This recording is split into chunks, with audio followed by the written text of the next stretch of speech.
This is Becoming UnDone. My senior year in camp, I had a pretty severe AC joint separation in my shoulder. I was out for 6 or 7 weeks of my senior year and, not going pro. That's all you get. So I was missing at least 6 games.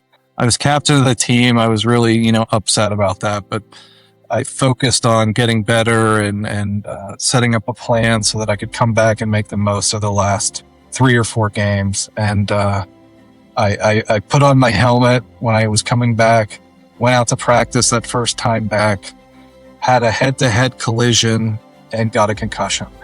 I struggled a lot with that. I was going to miss at least another game. I kind of spiraled in anxiety and depression. Like, I can't believe this is happening. The story of how I got here is very interesting because you're right. This doesn't happen very often from an MAT degree. I went the typical route. I ended up getting a athletic trainer position at my alma mater high school. I was pretty miserable. Eventually the AD comes to me and is like, I don't think this is a good fit. So, you have 2 more weeks. I think this is a big part why I'm so passionate about the CTE side of things is I don't know I had great parents, but I don't know what I would be without football. It was so foundational to my life and the character and the person I want to be. And I don't want that to go away for so many young men who are searching for something. I'm Shawn Eagle and I am undone.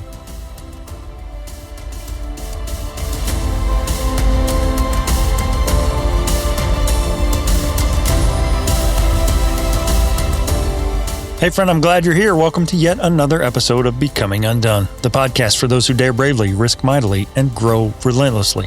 I'm Toby Brooks, a speaker, author, professor, and performance scientist. I've spent much of the last 2 decades working as an athletic trainer and a strength coach in the professional, collegiate, and high school sports settings. And over the years, I've grown more and more fascinated with what sets high achievers apart and how failures that can suck in the moment can end up being exactly what we needed to propel us on our paths to success. Each week on Becoming UnDone, I invite new guests to examine how high achievers can transform from falling apart to falling into place. I'd like to emphasize that this show is entirely separate from my role at Baylor University, but it's my attempt to apply what I've learned and what I'm learning and to share with others about the mindsets and stories of high achievers. Y'all, it's been a remarkably cool and dreary day here in Central Texas. The kind of gloomy gray that takes me back to where I grew up in Southern Illinois. Those long winter months of no sunlight, that low, depressing ceiling of clouds, and a kind of quiet heaviness that just seemed to hang in the air for months at a time. And I don't know about you, but those early seasons of life have a way of coming back at unexpected times. And today was one of those days. Now, I won't bore you with the details, but it's been one of the more challenging stretches that I can remember. The work has come hard. The lessons have been painful. And the pace at times has been relentless. But I'm still standing, and it's Friday night at 10:20 p.m., and I'm still grinding, still working away. Sometimes that's the best we can do, is to just show up. That said, there are days when it feels like I'm limping through life on 2 or 3 cylinders. But maybe those are the days that we need to give ourselves a little grace and recognize that doing your best doesn't mean perfect. It just means giving all that you had. And maybe that's enough. Today's guest has had days like that too. Dr. Shawn Eagle, he'll be the first to tell you there are moments in life that don't just change your path. They change you. Not all at once, not in some dramatic, even cinematic way. Sometimes it's just one hit. One injury, one moment where something shifts and you don't even fully understand it at the time. And for high achievers, especially athletes, we're taught to push through those moments, to grind and to fight and to ignore what doesn't feel right and just keep going. But what happens when the thing you're pushing through is actually changing you? Not just physically, but mentally and emotionally, even at the level of your identity. This episode is a personal one for me because it's not just about concussion. It's not just about sport. It's about a young man I had the chance to teach early in his journey, whose story stayed with me long after he left my classroom. And spoiler alert, I got a little choked up more than once in my attempt to apologize for what I thought in the moment some 15 years ago was the best way to encourage a student. This episode is about what happens when a setback doesn't just derail you, but it quietly begins to reshape the direction of your life. Today, Dr. Eagle is one of the leading voices in the world on traumatic brain injury, with more than 150 peer-reviewed publications, and a work that's changing how we understand, treat, and recover from concussion. But long before that, he was a captain, an athlete, a competitor, and like so many others, his story didn't unfold the way that he thought it would. What you're about to hear is not just a story about injury. It's a story about identity. And if we get real honest, about regret and redemption. And ultimately, about what it really means to become undone. I hope you'll enjoy my conversation with Dr. Shawn Eagle in episode 156. Let's get into it. Becoming Undone is a podcast for those who dare bravely, risk mightily, and grow relentlessly. Join me, Toby Brooks, as I invite a new guest each week, where we examine how high achievers can transform from falling apart to falling into place. And I will tell you, today's episode is a special one for me because I get the chance to reconnect with someone I've known for a long time. And I've had the privilege of teaching early in his journey, and it's been really exciting to see how he's grown since those days. So joining me today is Dr. Shawn Eagle. He's now an assistant professor and researcher in the Department of Neurological Surgery at the University of Pittsburgh. He's a renowned traumatic brain injury expert. He's got more than 150 papers to his credit and counting. I'm sure there's several in the hopper right now. He's considered a global expert on concussion, but his journey today traces all the way back to his experiences as an athlete. So Shawn, Dr. Eagle, it's great to have you on the show. Welcome to Becoming Undone. Thank you so much for having me. Well, you reached out to me and I was super excited because your story was one that stuck with me. Like in a given year, we would have 100 applicants for one of the student positions in our program. And there was an essay associated with that. And I distinctly remember yours, even to this day, how you were a leader on your football team in college and how concussion had really kind of derailed your journey. And I recall us having conversations about how that was influencing you even then, and to see what you've done with it since then is even more exciting for me. So I always start with a little bit of a softball to begin. What did you want to be growing up and why? And what did you believe that version of you would finally prove? I don't really know ultimately if I knew what I wanted to be. I eventually landed on deciding I wanted to be a physician's assistant. And I went to college and they actually had an athletic training major at Denison University. It's a very small liberal arts school in Ohio. And, I had 6 other people in my class, and, the combination of football and maybe being on my own for the first time led me not to perform to my best. And my grades were fine, but that was right when physician's assistant school was like really getting hot, and the, criteria to get in were strict. And so that was quickly not becoming an option for me. And it was my mom who said, you have this athletic training degree, you should try to get a master's in it and practice. And I thought, that's a pretty good idea. I should try to do that. And that's what led me to apply. And at the time, there were only like 15 programs or something like that across the country. And I had gone to a big high school and a very small college, and I wanted to feel what it felt like to be a student at a big program with big time sports, and Texas Tech was the best option of those. So that's how I ended up in Lubbock. Yeah, that's great. I know you were a collegiate athlete. Briefly talk me through your journey from high school sports to college. I mean, you kind of alluded to the master's degree, but really the core of this show is how setbacks that we face along the way can really help set us up for success. So kind of talk me through that process as a high school athlete and beyond, and how that maybe set the stage for what was later to come. Yeah, sometimes things just kind of line up in an interesting way, and hopefully we'll get to this, but you've had an influence on my life, whether you knew it or not.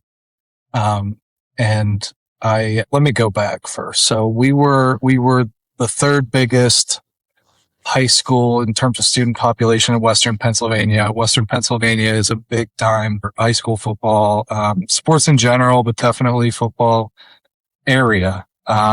I'm not sure it quite lives up to Texas high school football, but depends on who you ask. Some of the all-time football greats have come out of Western Pennsylvania. And, football was a big deal, and it felt like a really big deal to us. And, thousands of people would come watch us play our games. And, you don't know this at the time, but I played tight end and defensive end. And when I lined up at tight end, the person to my left played for the Green Bay Packers for several years. Wow. And the person to his left played for the Minnesota Vikings for several years and blocked for Adrian Peterson. We had big time athletes all over the place. And, it felt very, especially to a young kid, it felt very important to me. Yeah.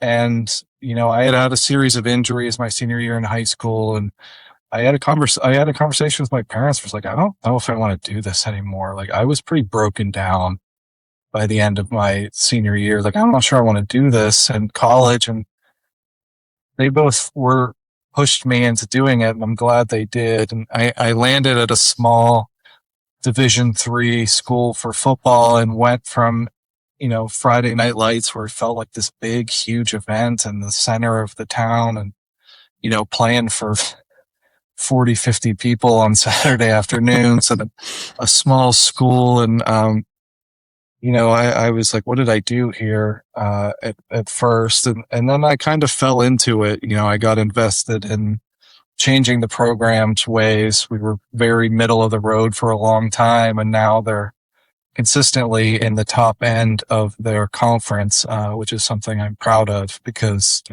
I helped, at least from a student athlete perspective, lend my recommendations to a board that hired the coach that coached my senior year and is still there. His name's Jack Hayden. Wow.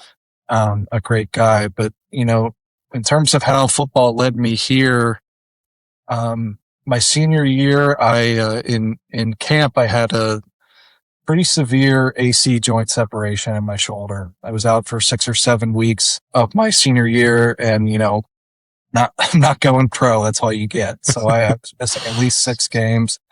I was captain of the team. I was really, upset about that, but I focused on getting better and setting up a plan so that I could come back and make the most of the last 3 or 4 games. And, I put on my helmet when I was coming back, went out to practice that first time back, had a head-to-head collision, and got a concussion.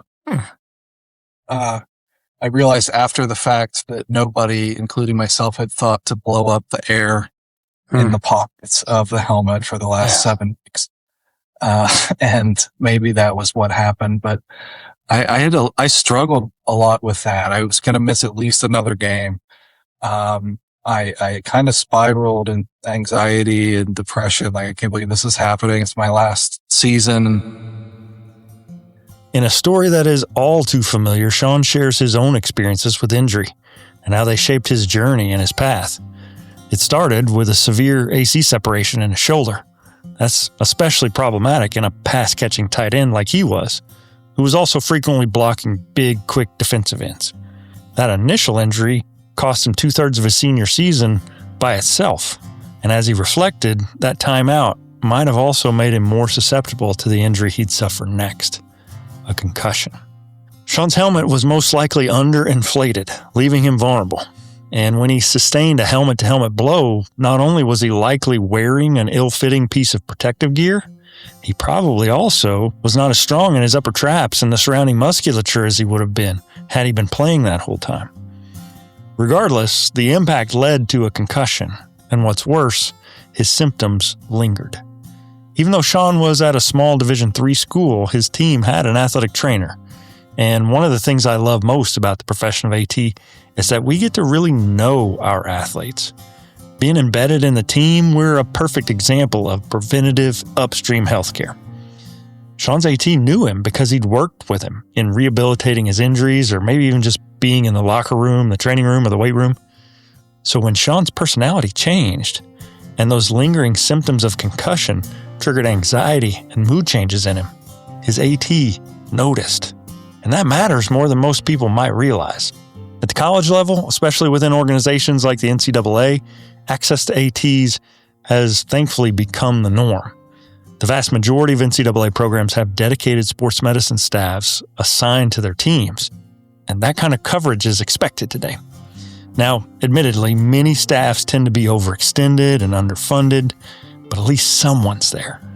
But if we zoom out for a second, we realize that Shawn's story could have easily happened a few years earlier, in high school, and that's where the gap becomes impossible to ignore. Across the U.S., nearly 8 million high school athletes compete each year through the National Federation of High School State Associations. That's millions of kids. Same collision, same risk, same stakes. But only about 2/3 of high schools have access to a full-time athletic trainer. And roughly 30% of schools have no athletic trainer at all. Not full-time, not part-time, none. So think about that. What Shawn had, someone embedded, someone who knew him well enough to notice subtle changes. Unfortunately, that's not a universal standard. For millions of young athletes, it's an exception. Nobody's tracking their baseline. Nobody's recognizing when something seems off. No one's connecting the dots between injury, behavior, and mental health. When you start to see it that way, Shawn's story stops feeling like an isolated case, and it starts to feel like a glimpse into a much bigger problem. Lucky for Shawn, his AT not only noticed, but he took action. And it was a step that likely changed his life, not to mention his life's work. And it took an athletic trainer, our team's athletic trainer, to pull me aside and say, "You're not the same person right now. You're acting differently. And we know concussions can do this, and let's figure out a plan." And it's something that, after the fact seemed so obvious that a concussion was causing the anxiety. For at least 3 or 4 days, I was losing it. I wasn't sleeping. I didn't understand what was happening. And so thank God for him. His name was Eric Winters. He was an athletic trainer at Denison University. And, that stuck in my mind. And I wanted, even through our time in Texas Tech, we didn't have very much at our disposal for concussion. Learning about that more at Texas Tech, and then more as a research assistant with the military, or focused on military populations rather, that led me to where I am today. Yeah. And I have to say, Shawn, I was so happy when you reached out to me, because over the years, I've looked back over my career. It's kind of what old men do. We sit in our chair and we think back about things we could have done better, or things that went great. And as I said, your story stuck out to me. You were a leader, and I remember conversations with you where you said how hard it was to think that coaches were questioning your character, like you weren't tough enough, or you were somehow faking this, or this was lingering on longer than it should have. And I feel like in some ways I did the same thing to you, because there were moments in your academic career where I knew you were capable of so much more. And I had a coach who often said to me, sometimes we need a kick in the pants and sometimes we need a hug around the neck. And if I give you the wrong one, I send exactly the wrong message. But if I give you the right one, that's precisely what you needed. And since you went on, and I've seen what you did as a professional, the research that you're doing, you were honored at Texas Tech as an alum. I remember just the regret of thinking, I kicked you in the pants when you needed a hug around the neck. And I wasn't trying to enable poor behavior. I was trying to encourage you and inspire you to be the best that you could be. But given what you had been through, and you know this better than I do, the lingering effects of traumatic brain injury, it doesn't just clear up after a week and it's gone forever. We have patients who suffer through depressive episodes and anxiety for the rest of their lives in response to perhaps one injury that happened on one play that they can pinpoint. So in front of God and everybody, I want to tell you how deeply sorry I am for kicking when I should have hugged, perhaps. But I hope you know that I love you and I wanted what's best for you. And this is hard for me to say, but I'm just thankful for this chance to reconcile. Yeah, I really appreciate that. And I want you to know I don't feel that any conversation we had was ever unwarranted. In fact, you can cut this if you want, but I pulled down my dissertation here that's printed because I recalled in prepping for this what I wrote in the preface, and I specifically name you. I say thank you to Dr. Leslie Taylor, Toby Brooks, Natalie Stedman, and Troy Hooper for your teaching and direction while attending Texas Tech. I regret that at times you did not see the best version of me. I want you to know that I found something I'm passionate about and will drive to represent the program. And that's a theme in my life. You know, my mom jokes about this story that in like 8th or 9th grade, my grades were slipping. You know, we had a parent teacher conference with myself present, and, we grew up on a small barn. We had horses and stuff. And I would make excuses to them like, I'm working with the horses, that's why my grades are slipping. And my mom came in and was like, he is full of it. This is not what's happening. She took me to a Christian school with a linoleum basketball court. And all of a sudden my grades got a lot better. But I've noticed this pattern in my life in academia where, as a student, where I don't know, I kind of skate by until that thing lights me up. Yeah. And there were a few of those moments at Texas Tech that drove me exactly to where I am today. And I wanted you and my advisors at Denison to know that I had found the thing that turned the switch. I love it. I'm so thankful to hear those words, and I sincerely appreciate it. I hope you know that all of my guidance and pushing and prodding, it was coming from a place of care. And I wanted what was best for you. I want to zero in on that end of the competitive sport for you. That's a common theme in this show, whether it's athletes, entrepreneurs, artists. When it ends, whether that's one play, whether that's one day, whether that's one season, when it ends, the psychological toll on that is not something we as sports medicine professionals have really given enough credence to, I don't believe.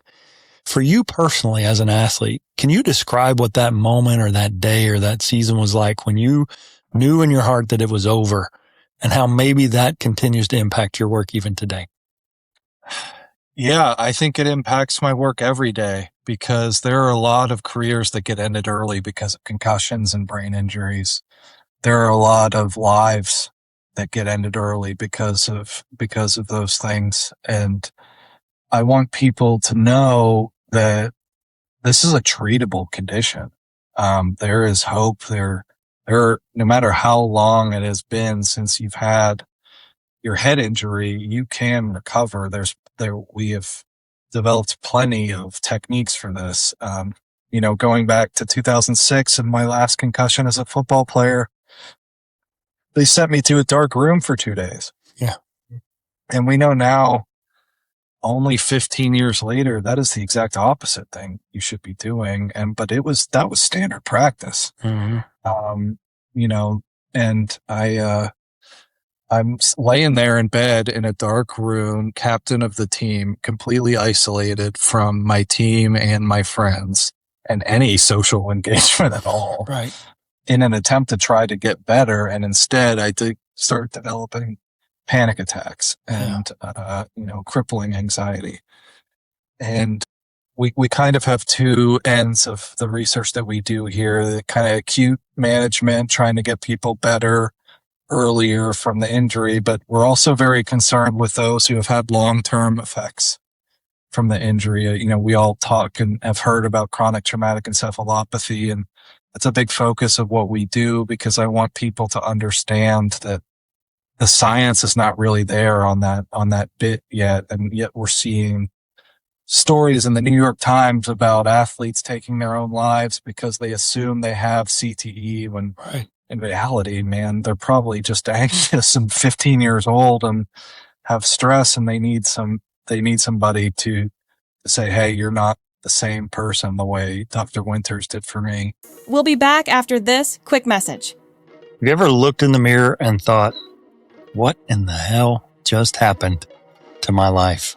When the career shifts, when the relationship ends, when the identity you've built your whole life around disappears overnight. That's not failure.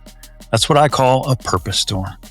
And most high achievers aren't prepared for it because no one ever taught us how to train for a comeback. I'm Dr. Toby Brooks, and I built the science of the comeback for people who refuse to stay broken. Inside the app, you'll find research-backed resilience training, daily prompts and guided reflection tools, performance psychology frameworks, identity rebuilding exercises, and personalized structured pathways to move from burnout and confusion to clarity and momentum. It's not hype. It's neuroscience. It's performance science. And it's hard-won experience. If you're listening to Becoming UnDone, I created a special offer just for you. For the next 3 months, you can get full access for just $49 for an entire year, or just $5 a month with no obligation. And you can cancel at any time. That's less than the price of a cup of coffee to start rebuilding your life on purpose. Your comeback isn't accidental. It's intentional. Start yours today at scienceofthecomeback.com. And so I think that's why I do this. Yeah.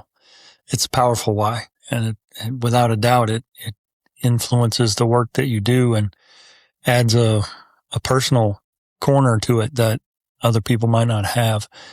Speaking of your work today, since you finished your postdoc, you have become a prolific figure in this area of traumatic brain injury. And that's arguably a long way from an aspiring master's of athletic training student. That's not a typical path. Ours is not a master's thesis, master's program. Was there a moment back then, maybe as an undergrad or master's student, where you realized that the path you were on was shifting from what you thought you were going to be and what you're doing now? Yeah, there was a big moment. Well, actually there were several. Dr. Hooper had a lot of research going on back then. And, I noticed I enjoyed participating in those studies and asking why they wanted to know this thing. And then there was I don't remember what course it was, but there was a literature review type assignment that I dove head on into and really enjoyed. And there were GAs there, that you probably still remember, that were like, you know what, this is pretty good. Like, you should try to publish this. And it was like, I didn't know you could do that. That's an option. And, they helped me kind of guide towards doing that. And we did it. And, having that publication on a CV is what got me my first job in research, only a few years later. Wow. But I thought about your show and my pivot because the story of how I got here is very interesting, because you're right. This doesn't happen very often from an MAT degree. I don't think any of my peers are in research, and I still get to hear from many of them. But, I went the typical route. I ended up getting a athletic trainer position at my alma mater high school and went home to my parents' house after graduating and started that job in, the summer. And I was pretty miserable. I was acting like it. And my football coach and my basketball coach were still there. And they were big figures in my life. And, a couple, 5 or so years after graduating, as the captain of those teams, I'm back in those locker rooms as, a master's level athletic trainer. And I think psychologically I was back to where I was when I was 16, 17, 18. I wasn't acting very professionally. I was reading books during practice instead of watching the practice and talking to people. Eventually the AD comes to me and is like, I don't think this is a good fit. So, you have 2 more weeks and you're out. Wow. And I was really, really embarrassed because now I just got canned from my alma mater high school where, my friends' little brothers and sisters are on the team. My coaches are still there. I was very, very humbled by that some period of time later, not that long, because I only had 2 weeks, I saw a posting for the University of Pittsburgh to work in human performance research, collecting data with special forces military personnel. I was like, that sounds amazing. Let's give this a try. And having that literature review on my CV, and also having a recommendation from a titan athletic trainer in this area, Tony Salisi. He was the head athletic trainer, men's basketball athletic trainer during the glory years of Pitt men's basketball. There was something about out-of-state students where we had to get a credit for, like a 1-month internship to keep the funds coming in. So when I went home for that 6-week period, I did 4 weeks with Tony and his staff here at Pitt, and his recommendation sealed me getting that job and gave me another shot at something different. Yeah, right. Well, we don't often choose the path, but once we're on it, we find that alignment and everything clicks, and things that feel so forced and artificial and hard suddenly become aligned with our purpose. And that's kind of what the failure and the setback can do in a high achiever. So I applaud you for sticking through that tough season, because clearly it's paid off. How would you say your experiences as an athlete and later as an athletic trainer shape who you have become personally and professionally today? I think this is a big part why I'm so passionate about the CTE side of things. Is I had great parents, but I don't know what I would be without football and sports in general. It was so foundational to my life and the character and the person I want to be. And I don't want that to go away for so many young men who are searching for something because of science that we are not very confident about at the moment. And, I was drawn to athletic trainers, and, my experiences with them were always very, very good. I liked the idea of how many hats you have to wear when you're an athletic trainer. You're the extension of the sports medicine physician a lot of times, but you also play the role of amateur bartender talking about general whatever with people who need to talk about things. And, I remember some of those conversations, and the secret sauce to being an athletic trainer that separates them from other health science professions is the work ethic and the love for sport. Any good athletic trainer is a grind. Mm-hmm. And I believe when I'm the best version of myself, I'll grind as hard as anyone else. Yeah. And so I was attracted to that in athletic trainers, and that helps me kind of push when I'm tired and, the kids aren't sleeping and whatever, to get up and go do the thing that I need to do to push the agenda forward. Absolutely. I often say that being an athletic trainer trained me to think of pretty much any other job as part-time work. And with that comes a sense of obligation. That's why so many ATs, if they leave, they've got side hustles or other pursuits, because 40 hours a week is usually done by the middle of the day on Wednesday for most athletic trainers. And then the other piece of that is, and I hate it personally in myself. I mean, you saw a glimpse of that when I got choked up just chatting with you, but we love people, and we love sport, but I would argue that the best athletic trainers I know are such wholehearted leaders, and they're not just concerned about whether or not their patient's 1 rep max got better. They might not have the tools and the resources at their disposal. Like you said, in 2006, we were struggling with a very blunt concussion instrument in the SAC, or, any of the early efforts to try to standardize how we assess concussions. As technology improves and as science moves forward with the work that you're doing, we're getting better at that. And if you can couple that love for people/patients with cutting edge medical care, now you've got the best possible scenario. And that's what I love in the young professionals that I see today is they're so much better equipped with things that I didn't have. And that makes them better clinicians. Yeah, I think I agree with you. I think the best athletic trainers also have a little bit of a chip on their shoulder. It's no secret that athletic trainers are the bottom of the rung of healthcare professions, no matter who you talk to and about when. And that gives you a little bit of grit and resilience because you know how much impact you can have. And, I try to spread awareness, especially in our modern understanding of concussion. Athletic trainers are kind of perfectly trained to manage concussion in the modern understanding.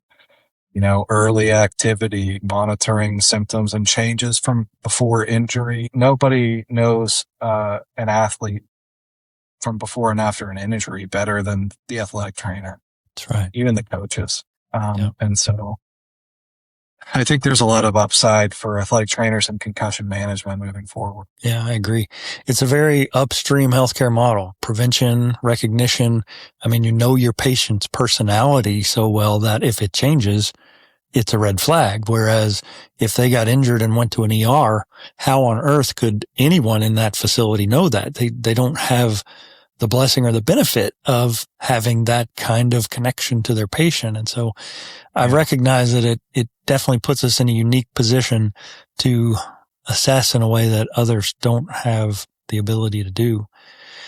Yeah. You kind of alluded to CTE as perhaps the answer to this, but I want to pull at that thread a little bit more. What is something you wish people, the general population or athletes specifically, what is something you wish that they understood better about concussion as we understand it in 2026? That it's treatable. I still encounter people that are shocked by the notion that concussion can be managed by, early activity. I'm talking 1 to 2 days after the injury, even just as little as aerobic exercise and for 30 minutes a day and regulating your sleep can do a whole lot for getting better from a concussion as fast as possible. If you think about how far we've come since my concussion, it's really pretty astounding. Like if someone from the future had come back and said, you know what Shawn should do with this concussion is he should be active right away and not isolate and expose himself and recover at times, but really spend some time getting stimulated and recovering from those symptoms. People, that would have scared the heck out of people. And, it's really pretty remarkable how far we've come, and it's never too late. A lot of people also think that their current situation is set in stone and it's related to the head injury. There's nothing they can do about that. And part of that is related to the narrative around CTE and the fact that there are no treatments and so forth. And so you need to understand that the brain is plastic and will respond, and can respond. And we've seen it over and over and over again. And veterans exposed to blast, to the old lady who fell off her ladder a year ago and couldn't, still is having trouble. Yeah. Yeah. I think it's definitely amazing the pace with which we've seen the improvement. I used to say that other than congestive heart failure and concussion, everything else would benefit from exercise. And I've since had to correct that. You could even argue that congestive heart, appropriate exercise. I mean, it's what we used to say in modality. It's like we're not causing healing. We're optimizing the healing environment. We're letting the body do what the body does to recover. And we used to think, well, photophobia, put them in a dark room, minimize blood pressure. If it's a hemorrhage issue, we're concerned about a bleeder, then we want them, laying flat on a bed in a dark room for as long as it takes for their symptoms to resolve. But the body's resilient and it responds to the oxygen that comes from movement and from just the physiological processes that are oftentimes made better through activity.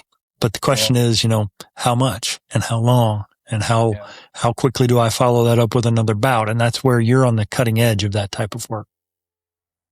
Yeah, there's still a lot of work to be done. And for a lot of these things, we're not entirely certain biologically why it works. It just does. And it's rooted in strong science and psychological theory and physiology, but the exact reasons why they work, we need to do a better job of understanding. And from there, we'll get even more targeted and more precise with how we manage the injury with every individual patient, because it's different for everybody. Yeah, agreed. Again, we're talking with Dr. Shawn Eagle. He is a world-renowned expert in all things traumatic brain injury. I almost said mild traumatic brain injury, but that's the terminology changes and we have to keep up with the times. It doesn't matter if it's mild or not. It's a brain injury. No dingers, no bell rung, none of that. It's a brain injury, and that conveys the gravity of the situation. Yeah. The name of the show is Becoming UnDone, and it's been said that nobody really cares about our story or our struggle until we actually succeed. Otherwise, you're just a failure. Nobody wants to. That's not inspiring, right? You have succeeded. And as you sit here right now, what are you growing into? Not just professionally, but as a person. I hope this is a demanding job, and it's hard when you're emotionally tied to it as well. It's a major benefit, but it's also, you want things to go well and move forward, and you want to contribute. And, part of that is that team mentality from being an athlete and then being an athletic trainer. And that's really all I'm looking to do. And I'm trying to work really hard at work-life balance and keeping work at work, and being a good husband and a good father, and, trying to make sure I'm present, because it does go really fast. And, I have two little boys, and I want to make sure they, get everything out of me that they need. Yeah, it's beautiful. As we were talking before the show, I certainly relate to that. I spent the last weekend in Lubbock hanging out with my two, who are 22 and 20. And, gone are the days when I can strap them in the car seat and they got to go where dad and mom say. Now we're just hoping to get a spot on their calendar. Sure. Bless their heart. But if they were sitting at home, I'd be sad about that too. It's the point of this is to launch them out into the world to make a difference. And so, enjoy it while you can. I asked this one of all my guests, and it's kind of an oddball one, but I love the insight that it gives me into the personality. If we were to watch a montage of your life, what song would you pick to play in the background, and why? Oh my, a montage of my life. I may need to think about that for a second. As I love music. I love all kinds of music, and it fluctuates so much. I'm leaning towards "Take It Easy" by the Eagles.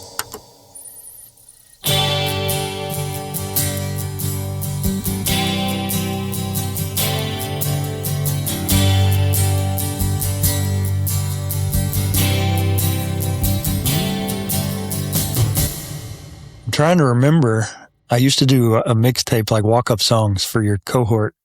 And I remember, I think you had a Black Sabbath song, if I recall. But definitely classic rock. I mean, so Eagles certainly fits that description. Why Take It Easy?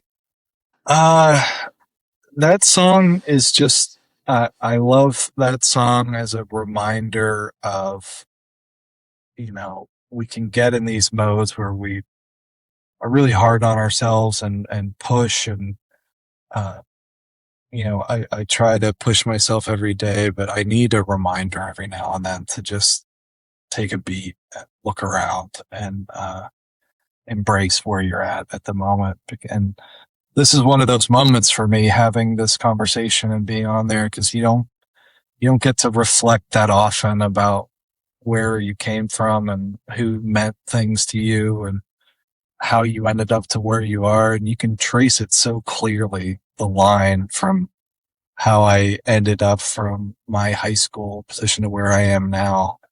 And it's fun to do that every now and again and appreciate what you had. Yeah, beautifully said. And I couldn't agree more. Last one here. Where can people go to follow your work? I know your H-index is blowing me out of the water by far, but where can I send them to check in on the work that you're doing, maybe at your lab, your socials, that kind of thing? Yeah. Let's see.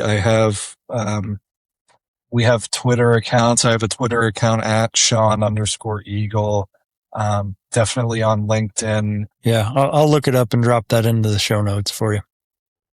I work in the Neurotrauma Clinical Trial Center at the Department of Neurological Surgery at the University of Pittsburgh. But, more so than focus on me, I want people to understand that I'm very grateful to be from here. And this is really an epicenter of concussion and traumatic brain injury research in the world.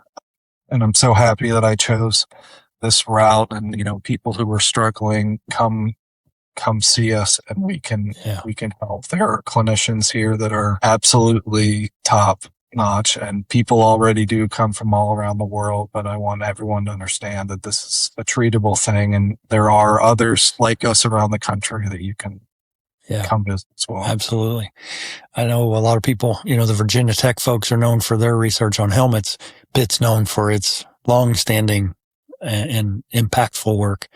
No pun intended there, but it's cutting edge work that is changing not just sports. Rules changes come about from this type of work, but the way athletes train, the way they recover. That's the beauty of research, is when we're not just learning it for the sake of science. That's cool in and of itself, but when it impacts people's lives and it changes the way people respond and recover, that to me kind of scratches the itch I've always had to serve others. That's where I get my athletic trainer little piece in. I get a little, it's nice to hear. I'm not a clinician anymore, but it's nice to work with clinicians and hear the stories of the people that this work and these new ideas are helping. Yeah. Well, Shawn, I can't thank you enough for joining me today. It's been a real treat. I look forward to continuing to follow your work as my listeners can. I'm Shawn Eagle, and I am undone.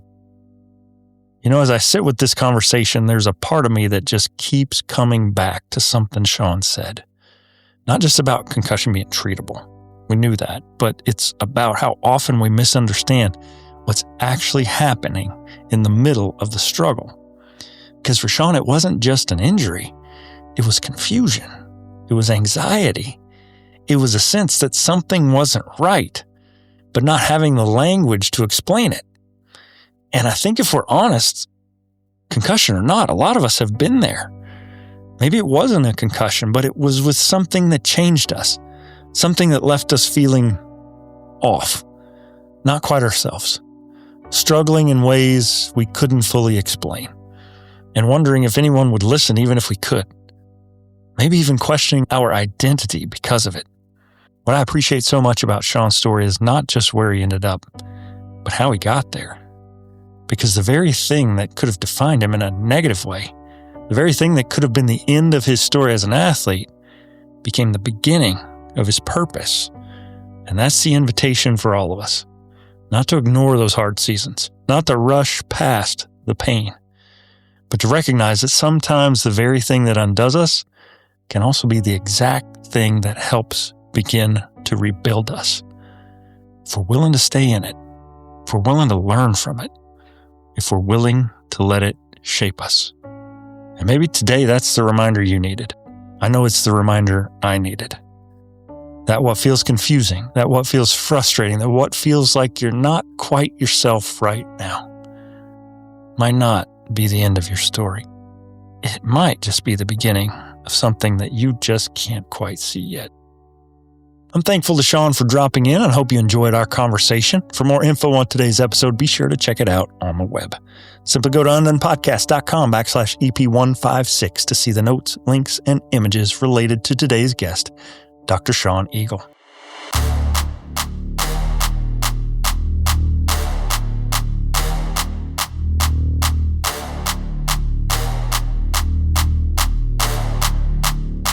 Some quick updates about the show. We are still hanging around at number 8 or number 9 in Apple's self-improvement and education categories.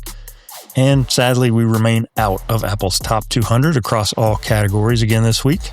If you would have told me 3 years ago that I'd log in and see those facts and be disappointed at being ranked number 8 in the world doing this show, I would have laughed out loud at you. That's like a dream come true. But yet, here we are. In March, I got spoiled. We peaked at number 4 in category and number 82 across all categories. So somehow I have managed to find a way to be disappointed in that current circumstance. It's a pathology. I get it. I have a disease. As dads around the world are known to say, I'm not mad. I'm just disappointed. But I'd say more than that, I'm determined. We're going to get back there, and you can help. If you want to follow along and see the progress for yourself, you can go to undonepodcast.com/rankings. Cheer me on. In the last month, we had over 31,000 downloads, but we aren't done yet. If you'd be so kind as to share the show with a friend or leave a comment or a review, that would be most appreciated, and it would help. Time for the Teal of the Week. Sounded to me like the Beasties just said rhyming and tealin'. Maybe that's just me. If you listen in to my multi-part Larry Johnson series last year, you heard me ramble on and on about my deep love for teal. To me, it's not just a 90s staple. It's become a trademark. The guys around the residence hall kind of make fun of me because I'm always wearing something teal. And there's a story behind that. Now, I consider myself a performance scientist, and I like to let the data do my deciding. Data informed. Data-driven, whatever. Over the years, and I think the data backs me up on this, I've learned that the environments that we create, right down to how we decorate our space and what we choose to wear, all that stuff can influence how we show up. For me, teal has become that cue. It's become a subconscious signal that represents clarity and energy and focus. It's a small but consistent way to signal to myself, Brooks, it's time to be present. It's time to be intentional. It's time to do this well. So each week, I told you I'd be wearing a different teal shirt, usually tied to a team or a program, just as a way to keep that rhythm and consistency. But sadly, this week's Teal of the Week is no teal at all. If you checked out the clips on socials or the interview on YouTube, when I'm talking to Shawn, I'm just wearing a plain white and gray polo shirt. No teal to be seen. And honestly, like I said, that kind of tracked. I already told you about how it's been kind of a gloomy and a heavy season for me this past month. So TBH, I probably needed some teal. But I will say, as I'm editing this and finalizing this episode right now, I do have a teal silicone bracelet on it that I just ordered, just got it. It says Genesis 49:24. So you might ask, why a teal bracelet and why or what does that verse have to say? So I already told you, teal's my power color, so there was that. But I also needed a reminder in this season. Genesis 49:24 says, but his bow remained steady. His strong arm stayed limber because of the hand of the mighty one of Jacob. The verse is part of Jacob's blessing over his son Joseph, highlighting that despite severe challenges and temptations, Joseph remained strong. So to me, it's a reminder to stay steady, remain ready, and above all else, trust not in myself, but in the Lord. I hope you can take some encouragement from that the same way I did. And you don't need a teal, but I'd love it if you came up with another power move of your own. Whether that's your own color, a room decor, a playlist, whatever you can come up with that can help inspire you to be just a bit better. And if you do, I'd love you to tell me about it. Shoot me an email at toby@undonepodcast.com and tell me what you're doing to optimize your performance. Coming up on the show, I've got former All-American gymnast, entrepreneur, podcaster, and sport management professor, Dr. Courtney Beck. I've also got a new solo shot brewing about the fourth quarter that I think you're going to enjoy. This and more coming up on Becoming Undone. Becoming Undone is a Nitro Hype creative production written and produced by me, Toby Brooks. Tell a friend about the show and follow along on Facebook, Instagram, and LinkedIn at Becoming Undone Pod. And follow me at Toby Brooks, PhD on Facebook, Instagram, LinkedIn, and every once in a while on X. I don't post on there very much, but either way. Check out my link tree at linktr.ee/Toby Brooks, PhD. Listen, subscribe, and leave me a review on Apple Podcasts, Spotify, iHeartRadio, or wherever you get your podcasts. Till next time, friend, keep getting better.